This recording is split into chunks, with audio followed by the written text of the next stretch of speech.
Hello viewers, welcome to my channel and consider subscribing for more videos from this channel. Today I am going to talk about summary writing for students registered for KCSE, and this is usually tested in English paper 2, mostly in the comprehension question, but it can also be tested in the exact question, even in question 3, which is usually oral literature or poetry. Like this year we're expecting poetry.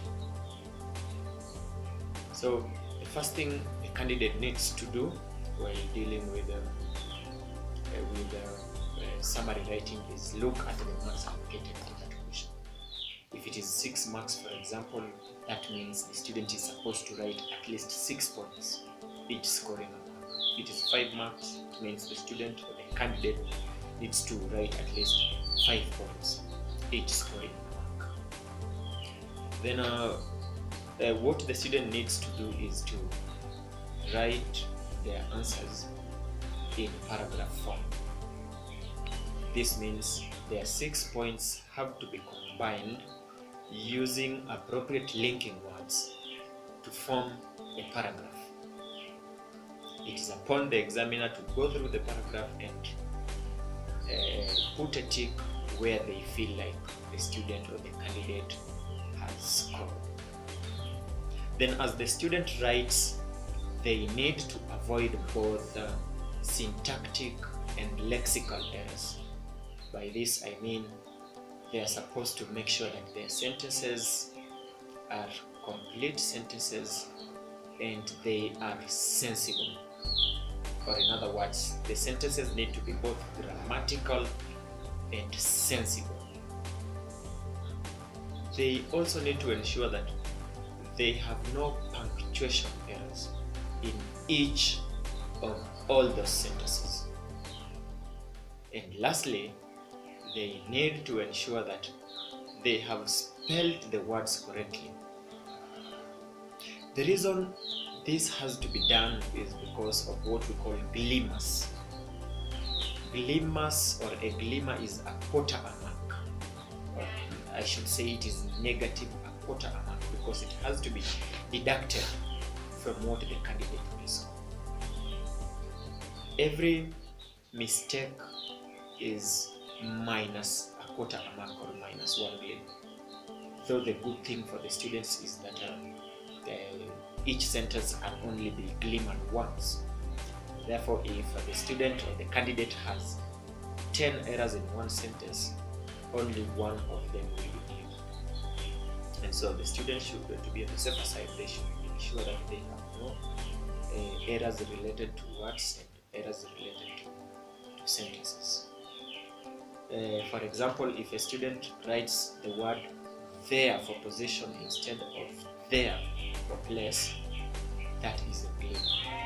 If a student writes the word see for that water body instead of the word see for the act of seeing, or the verb to see, that will also be glimmer, and so forth. Punctuation errors will include the use of punctuation marks and capitalization. Where the student is supposed to capitalize, for example, at the beginning of the sentence, and they don't capitalize, that is also glimmer. Where the student is supposed to put a comma and he or she does not put a comma, that is glimmer. At the end of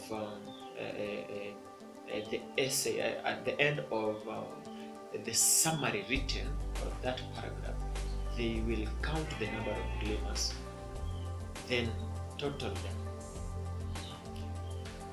Only a number of glimmers that is an even number counts.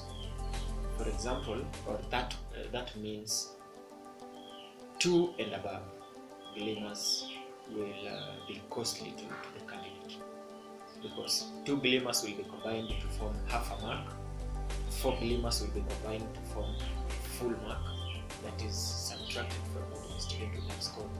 But if the candidate scores only, the candidate has only one glimmer, that is ignored.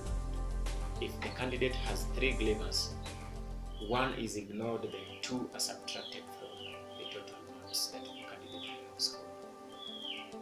Then another thing that students or candidates need to know and consider while writing their summaries is summaries are written in prose form, unlike notes that are made in point form. So if a candidate writes his or her summary in note form, that is penalized, and it is penalized by awarding half a mark to each of those points. Or what the examiner will do is, at the end of every correct point, they'll put a tick, then in front of that tick they'll put half AM to mean it is minus half. Then the total of that will therefore be, if the question carried 5 marks and the candidate correctly scored all the 5 points, the candidate will get 5 times a half. That will be a penalty for writing in point form instead of writing in prose form. So candidates should be very careful while writing their summaries to ensure that they don't write in point form, because if they dare do that, they will lose half the total marks they should have scored. Apart from this, candidates should also ensure that they don't repeat their points, because if they repeat their points, they will score, yes, but the score will not count. At the end of that sentence, they'll get a tick and a 0 as a superscript of that tick, meaning the point is correct, but it does not count because it is repeated. So ensure that you have all your 5 or 6 points without having repeated any point. And sometimes students repeat without knowing they have repeated, or maybe they believe they are brighter than whoever will have that. They do this by writing the same point in different words. The examiner is brighter than you candidates. They will see through that and you will lose your marks. Another secret for weak students: it is not wrong for you to just know that you're weak. Sometimes it works to your advantage. So when you know that you're weak and you have problems when it comes to punctuating your sentences, what we normally advise our candidates to do is don't put full stops at the end of your sentences. Just join the sentences into a paragraph, separating them using commas, so that at the end of the first sentence you put a comma, then you start the second. At the end of the second you put a comma and only put a full stop at the end. This will work to your advantage because the examiner will count the whole of that paragraph as one sentence. Because in grammar or in English, we define a sentence, or one of the definitions of a sentence is a group of words that start with a capital letter and end with a full stop. And therefore, where you have started with a capital letter and you have ended with a full stop, you have put a full stop at the end, we count that as a sentence.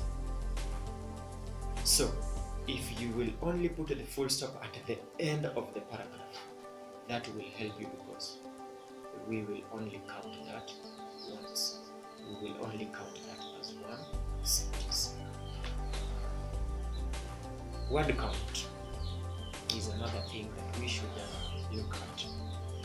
For example, when you are told to write a summary in words not exceeding 50, That means you should not write 51, 52, 53 or 55, but you can write 50, 49, 45, but don't write very few words, because whoever sets the exam is reasonable enough to know that when he or she tells you to write not more than 50 words, for you to score all the marks allocated, you must have written words ranging from 45 to 50. So to be on the safer side, you have to write between 45 and 50 words.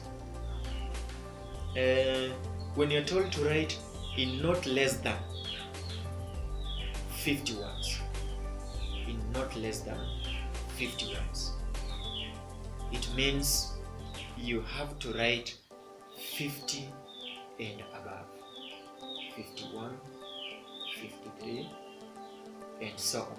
And just like I have already said, the examiner is not too stupid to tell you to write in not more than 50 words, yet the answer is supposed to carry 100 words. What I'm saying is, you're supposed to write a reasonable number of words. Don't write too many words. At least 55, 56, let's say up to 60. That is okay. It means all your points will fit comfortably into that number of words that you are told not to write less than that. And when you are told to write in about 50 words, it means you can write between, there's a range of +5 or -5. So 45 to 55 is okay. There has been a myth that the examiners don't count the number of words when marking the exam. Let me tell you today, that is just a myth, as I have called it, because examiners go through each of those words, counting them. If it is the 50 words we are talking about, they have to count 1, 2, 3 up to 50, word for word. It is nothing like you count the first line, then take the number of words in the first line and multiply by the number of words.